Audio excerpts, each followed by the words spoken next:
고대 예언의 빛 속에서 새로운 시대의 서막을 알린 한 아기의 탄생, 그리고 그를 둘러싼 위협과 보호의 드라마가 웅장하게 펼쳐집니다. 오늘 우리는 마태복음 2장의 깊은 의미를 탐구하며 2000년 전 유대 베들레헴에서 시작된 경이로운 여정을 따라가 볼 것입니다. 헤롯 왕의 불안과 잔혹함, 동방 박사들의 지혜롭고 끈기 있는 여정, 그리고 요셉의 순종적인 믿음과 즉각적인 행동이 엮어내는 이 이야기는 단순한 역사적 기록을 넘어 인류의 궁극적인 구원을 향한 하나님의 거대한 섭리와 완벽한 계획을 생생하게 증언합니다. 이 장은 예수님의 어린 시절을 둘러싼 정치적 격동과 영적인 대립을 선명하게 보여주며 구약의 예언이 어떻게 그리스도 안에서 성취되었는지를 명확하게 제시합니다. 우리는 이 스토리를 통해 인간의 악한 의지와 하나님의 전능하신 보호가 어떻게 교차하는지를 심도 있게 고찰하게 될 것입니다. 마태복음 2장 1절부터 3절입니다. 헤롯 왕 때에 예수께서 유대 베들레헴에서 나심에 동방으로부터 박사들이 예루살렘에 이르러 말하되 유대인의 왕으로 나신 이가 어디 계시냐고 우리가 동방에서 그의 별을 보고 그에게 경배하러 왔노라 하니 헤롯 왕과 온 예루살렘이 듣고 소동한지라. 이 구절은 예수님의 탄생 시기와 장소를 매우 명확하게 밝힙니다. 당시 유대를 통치하던 로마의 괴뢰왕 헤롯 대왕의 재위 기간에 예수님은 구약 선지자의 예언대로 유대 땅의 작은 마을 베들레헴에서 탄생하셨습니다. 이 시기는 정치적으로 매우 불안정했으며 헤롯은 자신의 왕권 유지를 위해 어떠한 잔혹한 행동도 서슴지 않는 인물이었습니다. 바로 이때 동방, 즉 팔레스타인 동쪽에 위치한 페르시아나, 바빌로니아 지역에서 온 박사들, 당시에는 점성술과 지혜에 능통한 현자들을 의미하는 이들이 예루살렘에 도착합니다. 이들은 밤하늘에 나타난 특별한 천문 현상, 즉 그의 별을 통해 유대인의 왕으로 나신 분의 탄생을 인지했으며 그분께 경배하기 위해 수천 킬로미터에 달하는 먼 길을 마다하지 않고 찾아왔습니다. 박사들의 이러한 놀라운 방문 소식과 그들이 던진 유대인의 왕으로 나신 이가 어디 계시냐는 질문은 당시 최고 통치자였던 헤롯 왕에게는 엄청난 충격과 위협으로 다가왔습니다. 그뿐만 아니라 예루살렘 온 백성까지도 이 소식을 듣고 크게 불안해하며 소동했습니다. 이는 그들이 오랜 기간 유지해 오던 권력, 구조와 기존 질서에 대한 심각한 잠재적 위협으로 인식되었기 때문입니다. 특히 헤롯은 자신의 왕권에 대한 어떠한 도전도 극도로 경계하고 잔혹하게 제거하는 인물이었기에 새로운 왕의 탄생 소식은 그에게 존재론적인 위협으로 받아들여졌습니다. 이 구절은 메시아의 탄생이 단순한 개인적인 사건이 아니라 당시의 정치, 사회, 그리고 영적인 영역 전반에 걸쳐 엄청난 파장을 일으킨 역사적인 사건이었음을 보여줍니다. 마태복음 2장 4절부터 6절입니다. 왕이 모든 대제사장과 백성의 서기관들을 모아 그리스도가 어디서 나겠느냐 물으니 이르되 유대 베들레헴이오니 이는 선지자로 이렇게 기록된 바 유대 땅 베들레헴아 너는 유대 고을 중에서 가장 작지 아니하도다. 내게서 한 다스리는 자가 나와서 내 백성 이스라엘의 목자가 되리라 하였음이니이다. 헤롯 왕은 자신의 불안감을 해소하고 새로운 왕의 정체를 파악하기 위해 즉시 유대 사회의 종교적, 학문적 최고 권위자들을 소집합니다. 그는 모든 대제사장들과 백성의 서기관들을 한자리에 모아 그리스도, 즉 메시아가 어디에서 태어날 것인지를 직접적으로 묻습니다. 이에 대한 그들의 대답은 구약 성경의 명확한 예언에 근거한 것이었습니다. 그들은 미가 선지자의 예언, 즉 미가서 5장 2절의 말씀을 인용하며 메시아가 유대 베들레헴에서 태어날 것이라고 단언합니다. 이 예언은 비록 베들레헴이 유대 고을 중에서 가장 작고 보잘것없는 마을일지라도 그곳에서 이스라엘 백성을 영적으로 다스릴 위대한 목자, 즉 메시아가 나오리라는 위대한 약속을 담고 있었습니다. 이로써 메시아의 탄생지가 성경적 예언에 따라 확증되었을 뿐만 아니라 그분의 정체성과 사명까지도 간접적으로 드러났습니다. 헤롯 왕은 이 예언을 통해 메시아의 탄생지가 베들레헴이라는 구체적인 정보를 얻게 됩니다. 그러나 헤롯의 질문은 순수한 신앙적 호기심이나 경외심에서 비롯된 것이 아니었습니다. 오히려 그의 질문은 자신의 왕권 유지를 위한 교활하고 음모적인 의도에서 비롯된 것이었으며, 이는 훗날 베들레헴의 비극적인 영아 학살로 이어지는 단초를 제공하게 됩니다. 종교 지도자들은 예언의 의미를 정확히 알고 있었음에도 불구하고 헤롯의 질문에 단순한 지식 전달자의 역할만 수행했을 뿐, 메시아 탄생의 진정한 의미를 깨닫고 행동으로 옮기는 데는 실패했습니다. 마태복음 2장 7절부터 8절입니다. 이에 헤롯이 가만히 박사들을 불러 별이 나타난 때를 자세히 묻고 베들레헴으로 보내며 이르되 가서 아기에 대하여 자세히 알아보고 찾거든 내게 알려주어 나도 가서 그에게 경배하게 하라. 헤롯은 이제 자신의 악한 계획을 실행에 옮기기 위해 다음 단계를 진행합니다. 그는 박사들을 은밀하게 아무도 모르게 조용히 불러 메시아를 알리는 별이 언제 나타났는지, 즉 그 현상이 언제 관측되었는지 정확한 시기를 매우 자세히 캐묻습니다. 이는 아기의 대략적인 나이를 파악하여 자신의 제거 계획을 세우기 위한 철저한 사전 작업이었습니다. 그는 박사들에게 베들레헴으로 가서 아기에 대하여 상세히 알아보고 아기를 찾거든 자신에게도 그 위치와 상황을 즉시 알려달라고 당부합니다. 겉으로는 자신도 가서 그 새로운 왕에게 경배하겠다고 아주 공손하고 위장된 말로 부탁하지만, 이는 헤롯의 간교하고도 극악무도한 거짓말에 불과했습니다. 그의 진정한 목적은 새로 태어난 유대인의 왕을 찾아 죽임으로써 자신의 권력을 공고히 하고 그 어떤 도전도 용납하지 않으려는 것이었습니다. 헤롯의 이러한 간교한 계략은 단순한 시기가 아닌 자신의 왕권을 지키기 위한 잔혹한 살인 계획의 전조였으며, 이는 훗날 베들레헴에서 벌어질 비극적인 영아 학살의 씨앗이 됩니다. 박사들은 헤롯의 이러한 숨겨진 의도를 알지 못한 채 그의 요청을 따르기로 합니다. 마태복음 2장 9절부터 12절입니다. 박사들이 왕의 말을 듣고 갈새 동방에서 보던 그 별이 문득 앞서 인도하여 가다가 아기 있는 곳 위에 머물러 서 있는지라 그들이 별을 보고 매우 크게 기뻐하고 집에 들어가 아기와 그의 어머니 마리아가 함께 있는 것을 보고 엎드려 아기께 경배하고 보배압을 열어 황금과 유향과 모략을 예물로 드리니라. 그들은 꿈에 헤롯에게로 돌아가지 말라 지시하심을 받아 다른 길로 고국에 돌아가니라. 헤롯 왕의 말을 들은 박사들은 베들레헴으로 향하는 여정을 다시 시작합니다. 그들의 발걸음을 인도하는 것은 다름 아닌 동방에서 그들을 이끌었던 바로 그 별이었습니다. 이 별은 놀랍게도 그들 앞에서 다시 나타나 그들을 앞서 인도하며 정확히 아기 예수님이 계신 곳 위에서 멈춰 섰습니다.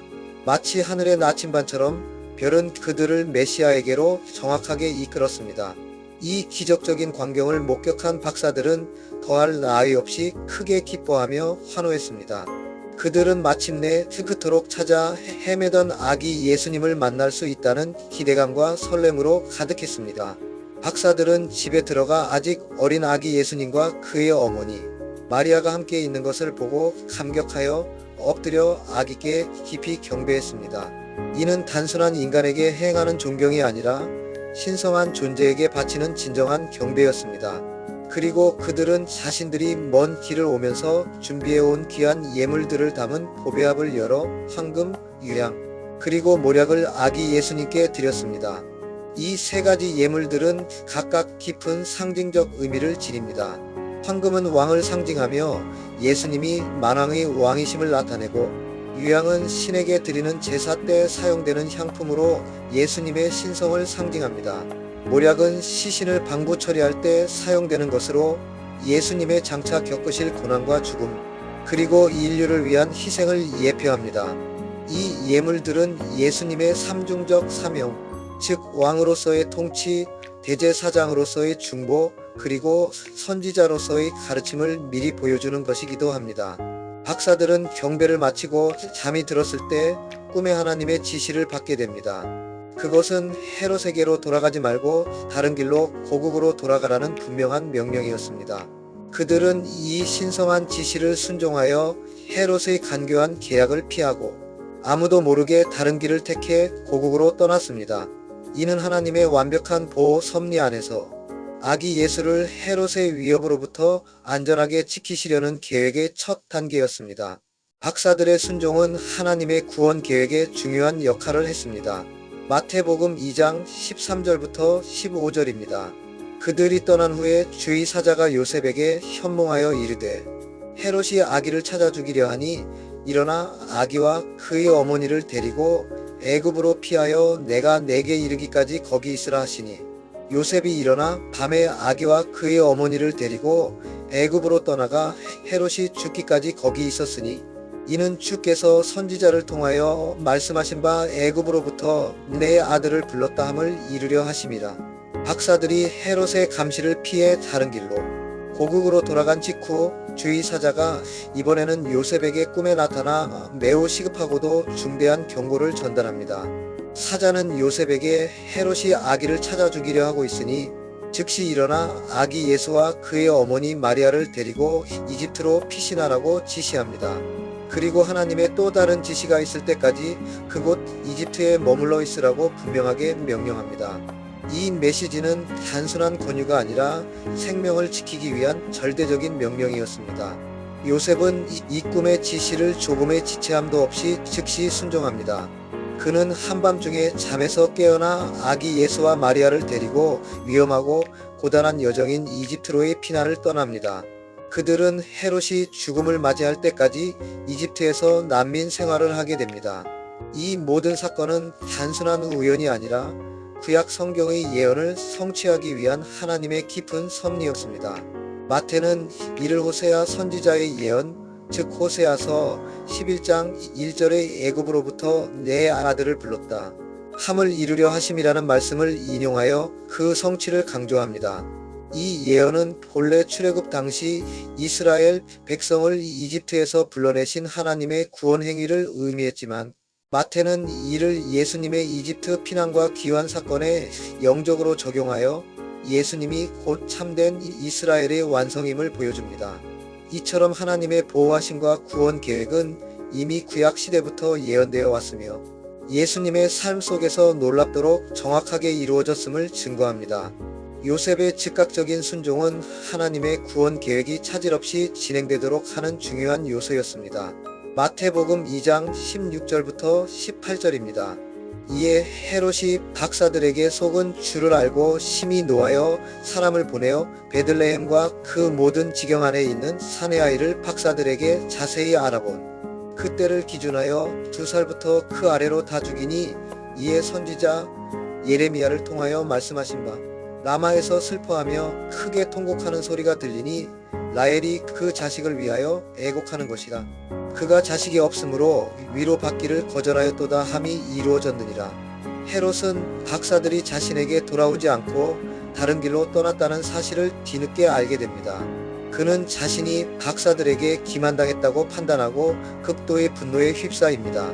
이 분노는 이성을 마비시키는 맹목적인 증오로 변질되어 역사상 가장 잔혹하고 비극적인 명령 중 하나를 내리게 됩니다. 헤롯은 사람들을 보내어 베들레헴과 그 주변 모든 지경 안에 있는 사내 아이들을 학살하라고 명령합니다. 그 학살의 기준은 박사들이 별을 본 시점을 근거로 하여 2살부터 그 아래의 모든 남자 아이들이었습니다. 이는 아기 예수가 그 연령대에 속할 것으로 추정했기 때문입니다. 이 끔찍하고 무고한 생명들의 학살은 유대의 역사상 가장 비극적이고 어두운 사건 중 하나로 기록됩니다. 마태는 이 비극적인 사건을 통해 예레미야 선지자의 예언, 즉 예레미야서 31장 15절의 말씀을 인용하여 그 성취를 강조합니다.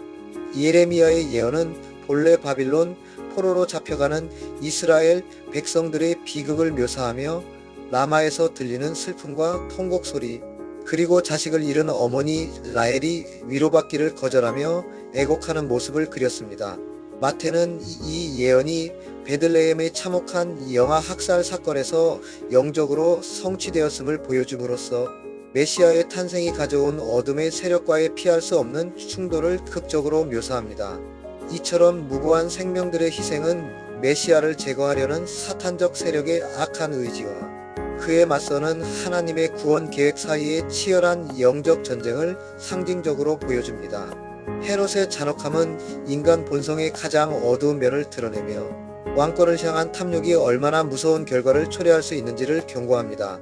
마태복음 2장 19절부터 21절입니다. 헤롯이 죽은 후에 주의 사자가 애굽에서 요셉에게 현몽하여 이르되 일어나 아기와 그의 어머니를 데리고 이스라엘 땅으로 가라. 아기의 목숨을 찾던 자들이 죽었느니라 하시니 요셉이 일어나 아기와 그의 어머니를 데리고 이스라엘 땅으로 들어가니라.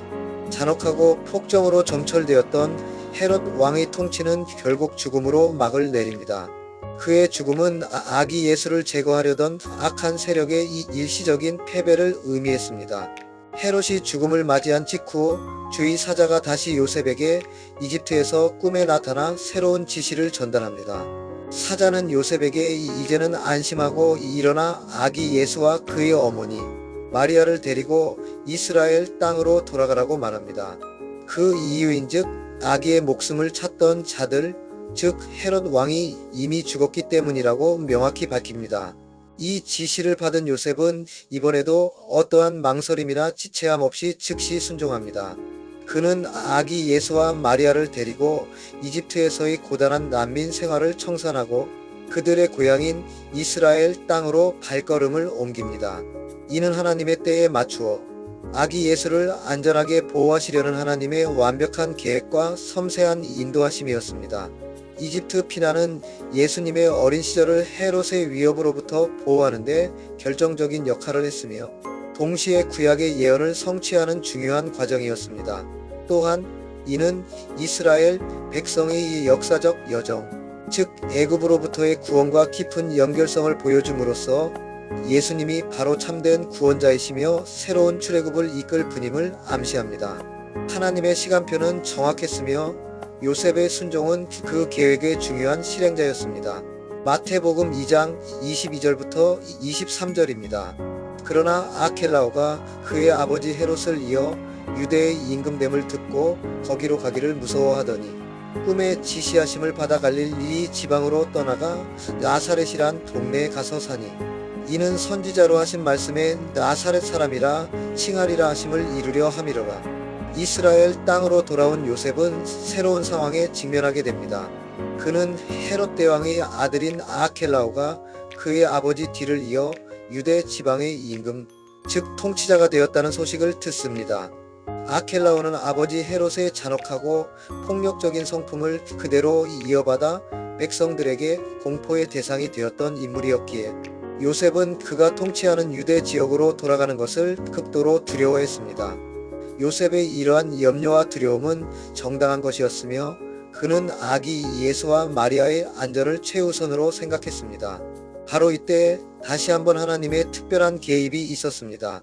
요셉은 꿈에 하나님의 지시를 받습니다. 그 지시는 유대 대신 비교적 안전한 갈릴리 지방으로 가서 살라는 명령이었습니다. 요셉은 이 신성한 지시에 순종하여 유대 지역의 위험을 피해 북쪽 갈릴리 나사렛이라는 작은 동네로 가서 정착하게 됩니다. 이로써 또 다른 중요한 구약의 예언이 성취됩니다. 성경에는 나사렛 사람이라 칭하리라는 구체적인 예언 구절이 직접적으로 명시되어 있지는 않습니다. 그러나 이는 여러 선지서에 흩어져 있는 메시아에 대한 멸시와 비하의 예언들을 함축적으로 표현한 것으로 해석됩니다. 당시 나사렛은 유대 사회에서 매우 보잘것없고 변두리 지역으로 여겨졌으며 심지어는 나사렛에서 무슨 선한 것이 나올 수 있겠느냐는 비하적인 인식이 팽배했습니다.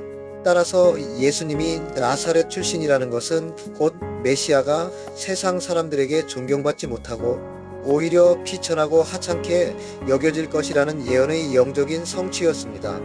이처럼 마태복음 2장은 예수님의 탄생과 그의 어린 시절, 삶이 구약의 수많은 예언들을 어떻게 놀랍도록 정확하게 성취했는지를 상세히 보여줍니다. 이는 하나님의 구원 계획이 얼마나 정교하고도 확실하며 그분의 섭리가 인간의 모든 상황과 이 역사를 초월하여 이루어졌는지를 강력하게 증언하는 것입니다. 나사렛에서의 삶은 예수님이 공생애를 시작하기 전까지의 조용하지만 의미심장한 준비 기간이 됩니다. 오늘 우리는 마태복음 2장의 깊은 의미를 심도 있게 되새겨 보았습니다. 예수님의 탄생은 인류에게 영원한 구원의 빛을 가져다준 경이롭고도 희망찬 사건이었지만 동시에 헤롯 왕의 잔혹한 위협과 수많은 무고한 생명들의 희생을 동반한 드라마였습니다. 이 장은 빛과 어둠, 선과 악의 치열한 영적 대립을 극명하게 보여줍니다. 동방 박사들의 지혜로운 순종과 멀리서부터 온 경배, 요셉의 즉각적이고 확고한 믿음의 행동, 그리고 이 모든 사건을 통해 한치 오차도 없이 성취되는 하나님의 예언들은 우리에게 강력하고도 영원한 메시지를 전달합니다. 우리는 이 장을 통해 보이지 않는 곳에서 역사하시며 모든 것을 주관하시는 하나님의 전능하신 손길, 악의 세력으로부터 구원자를 철저하게 보호하시려는 그분의 완벽한 섭리를 발견하게 됩니다. 마태복음 2장 속에 고스란히 담겨있는 하나님의 세밀한 인도하심과 보호하심은 오늘날 우리의 삶 속에서도 여전히 유효하며 우리가 어떤 위험과 어려움에 처하더라도 하나님이 우리와 함께 하시며 인도하신다는 확신을 줍니다. 이 이야기는 단지 과거의 역사적 기록이 아니라 오늘날을 살아가는 우리에게 영적인 교훈과 위로를 주는 이 영원한 진리입니다. 모든 위험과 고난 속에서도 꿋꿋이 자라나 마침내 인류를 죄와 사망에서 구원하실 그분의 위대한 사명을 마태복음 2장은 웅장하고도 극적인 서곡처럼 펼쳐 보이며 구원의 역사가 시작되었음을 선포합니다. 이 모든 과정은 하나님의 주권적인 계획 아래 완벽하게 진행되었음을 명확히 보여줍니다.